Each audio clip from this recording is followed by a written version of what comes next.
கொடுக்கிற அந்த செய்தியை கேட்கிற அன்பு சகோதரனே, அன்பு சகோதரியே, பிள்ளைகளே, உங்கள் வாழ்க்கையிலே நீங்கள் உங்கள் எதிர்கால திட்டங்களை தீர்மானிக்கும் போது அல்லது உங்கள் வாழ்க்கையின் நீதிகளை நீங்கள் தீர்மானிக்கும் போது கர்த்தருக்காக பக்தி வைராக்கியத்தோடு வாழும்படியான ஒரு வாய்ப்பை மனதில் வைத்து இதை செய்தால் ஆண்டவருக்கு ஊழியம் செய்ய முடியும், இதை செய்தால் ஆண்டவருக்காக நான் வாழ முடியும், இதை செய்தால் ஆண்டவருக்கு பிரியம், இதை செய்தால் இதுல ரிஸ்க் எடுத்தால் எனக்கு ஆண்டவர் துணை செய்வார், இதுல தைரியமாக ஒரு தீர்மானத்தை எடுத்தால் ஆவிக்குரிய ராட்சதியாக நான் மாறுவேன் என்று சொல்லி ஆண்டவருக்காக துணிச்சலோடு செயல்படுற மக்கள் இன்றைக்கு தேவை.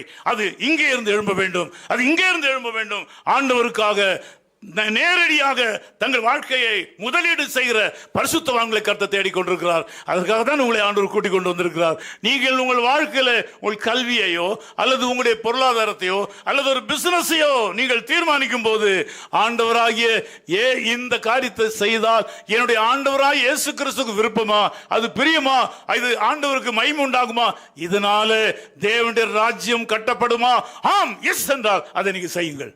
அல்லேலூயா சொல்லுமா.